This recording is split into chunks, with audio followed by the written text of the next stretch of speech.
Jack की आंखें खुली तब उसने खुद को एक घने जंगल में पाया। घबराकर वह तुरंत बाहर की तरफ भागा। तभी उसे एहसास हुआ कि वह एक सुनसान टापू पर फंसा हुआ है। इसी दौरान उसे दूर से इंसानों की दर्दनाक चीखें सुनाई दी। जैक बिना देर किए आवाज की तरफ दौड़ पड़ा। वहाँ का मंजर पूरी तरह तबाही में बदल चुका था। हर तरफ घायल लोग पड़े थे और चीख पुकार मची हुई थी। जैक उस विमान में मौजूद इकलौता डॉक्टर था, इसलिए वह तुरंत लोगों की जान बचाने में जुट गया। लेकिन तभी एक डरावनी आवाज ने उसका ध्यान अपनी तरफ खींच लिया। उसने देखा कि विमान का टूटा हुआ पंखा कभी भी नीचे फंसी एक प्रेग्नेंट लड़की के ऊपर गिर सकता है। जैसे ही जैक ने खतरा देखा, वह तुरंत उसकी तरफ दौड़ पड़ा और पंखे के गिरने से पहले उसे बचा लिया। लेकिन अगले ही पल पंखा जमीन से जा टकराया और एक भयानक विस्फोट हो गया।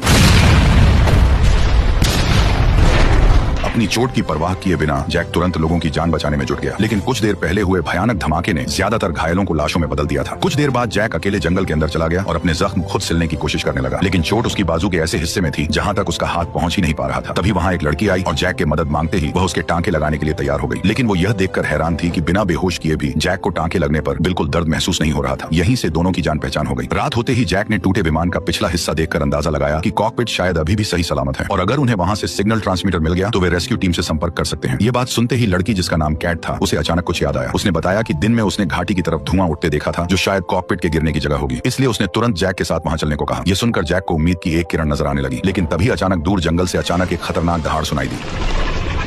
वहां मौजूद सभी लोग तुरंत आवाज की तरफ देखने लगे। तभी दूर खड़े पेड़ एक एक करके टूटने लगे, जिससे साफ पता चल गया कि जंगल के अंदर कोई विशाल राक्षस तेजी से उनकी तरफ बढ़ रहा है। हालांकि गनीमत रही कि राक्षस सामने नहीं आया और माहौल फिर से शांत हो गया। सुबह होते ही सभी लोग इकट्ठा होकर रात वाले जीव के बारे में बात करने लगे। किसी को लगा कि वह कोई डायनासोर था, तो कुछ उसे विशाल राक्षस मान रहे थे। डर अब हर किसी के चेहरे पर साफ दिखाई देने लगा था। जैक भी अंदर से बुरी तरह डरा हुआ था, लेकिन वह अच्छी तरह जानता था कि अगर उन्हें यहाँ से जिंदा निकलना है तो हर हाल में कॉकपिट तक पहुंचना पड़ेगा। इसीलिए वह चार्ली और कैट को साथ लेकर उस खतरनाक जंगल के अंदर निकल पड़ा। लेकिन कुछ ही देर बाद अचानक आसमान से तेज बारिश होने लगी, जिससे कॉकपिट को ढूंढना मुश्किल हो गया। उधर विमान के अंदर छिपे लोगों ने भी महसूस किया कि वो रहस्यमयी जीव एक बार फिर से जाग चुका है। लेकिन जंगल में मौजूद तीनों को इस बारे में कुछ पता नहीं था। काफी देर तक भटकने के बाद आखिरकार उन्हें विमान का अगला हिस्सा दिखाई दिया। अंदर जाकर देखा तो फर्स्ट क्लास में बैठे सभी लोग मारे जा चुके थे। इसके बाद जैक धीरे धीरे कॉकपिट की तरफ बढ़ा और लोहे का टुकड़ा उठाकर दरवाजे का लॉक तोड़ने की कोशिश करने लगा। लेकिन अगले ही पल दरअसल जो कॉकपिट से बाहर निकला था वो सिर्फ एक लाश थी। कुछ देर बाद जब माहौल थोड़ा शांत हुआ तब जैक कॉकपिट के अंदर घुस गया और सिग्नल डिवाइस ढूंढने लगा। लेकिन तभी अचानक पायलट जाग गया। गौर से देखने पर जैक को समझ आया कि पायलट अभी भी जिंदा है। अच्छी बात यह थी कि उसे सिर्फ सिर में चोट लगी थी। तभी पायलट ने विमान हादसे की असली वजह बताई। उसने कहा कि जब उनका विमान इस रहस्यमयी समुद्री इलाके में पहुंचा था तभी सारे सिग्नल अचानक गायब हो गए थे। खतरे को समझते हुए वह तुरंत विमान वापस मोड़ना चाहता था, लेकिन तभी एक रहस्यमयी हवा ने पूरे विमान को अपनी चपेट में ले लिया। कुछ ही सेकंड में विमान हवा में ही टूटकर बिखरने लगा और उसके बाद वह बेहोश हो गया। पायलट के अंदाजे के मुताबिक वे लोग फिलहाल जमीन से हजारों किलोमीटर दूर किसी अनजान जगह पर फंसे हुए थे। तभी अचानक पायलट को याद आया कि विमान में एक बैकअप वायरलेस सिस्टम भी मौजूद है। लेकिन ढूंढने पर उन्हें पता चला कि सिग्नल डिवाइस पहले ही खराब हो चुका है। ये सुनते ही जैक और कैट की जिंदा बच निकलने की आखिरी उम्मीद भी धीरे धीरे टूटने लगी। अब उनके पास कैंप वापस लौटने के अलावा कोई रास्ता नहीं बचा था। लेकिन तभी बाहर से अचानक एक अजीब डरावनी आवाज सुनाई दी और पूरा विमान जोर